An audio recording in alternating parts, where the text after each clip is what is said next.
ఓం శ్రీ గురుభ్యో నమః. శ్రీచక్ర నవ ఆవరణ గుప్త గాయత్రి మహామంత్రం. ఓం హ్రీం ఓం కయ్యైల ఐం హ్రీం ఐం బ్రహ్మశక్తియై విద్మహే ఐం క్లీం సౌః హసక హల క్లీం హ్రీం క్లీం పీతవర్ణాయ ధీమహి ఐం ఈం ఔః సకల శ్రీం హ్రీం శ్రీం తన్నో బ్రాహ్మి ప్రచోదయాత్. ఇది ఈ శ్రీచక్ర నవావరణలో విశ్వంలో ఉండే అన్ని శక్తులకి చేసే అర్చనలో ఇది కూడా వస్తుంది. బ్రహ్మదేవుడు అనబడే ఆయన యొక్క శక్తి ఈ మొత్తం ఇందులో ఉంటాయి. తర్వాత సత్య బ్రహ్మ అని చెప్పి ఆమ్నాయ ఋషి ఒక అతను ఉంటాడు. సత్య బ్రహ్మ అతను లక్ష్మ్యాంబ అనబడే ఒక పంచరత్నాంబలో ఒక మంత్రదేవతను దర్శిస్తాడు. చాలా విశేషమైనటువంటి దేవత అన్నమాట.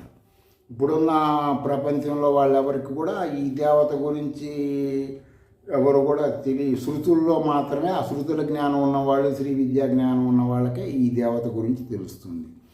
ఈ మంత్రం ఏంటంటే హ్రీం క్లీం క్లిన్నే క్రోం నిత్య మదద్రవే హ్రీం నమః. సిద్ధలక్ష్మి రత్నాంబ అని కూడా కొంతమంది అంటూ ఉంటారు. సిద్ధలక్ష్మి రత్నాంబ అంటే రత్నములు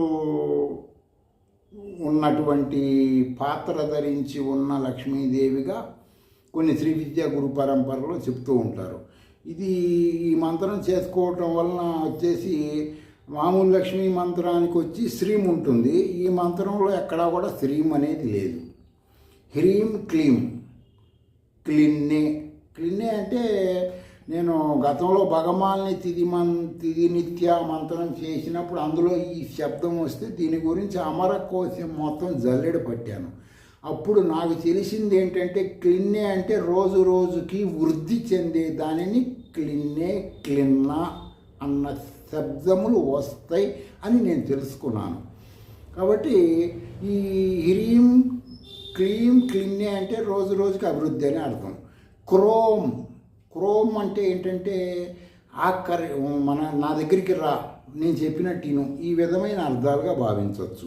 నిత్య మదద్రవే, నిత్యము నా దగ్గర ఉండు. చాలా గొప్ప విశేషమైన మంత్రము. మీరు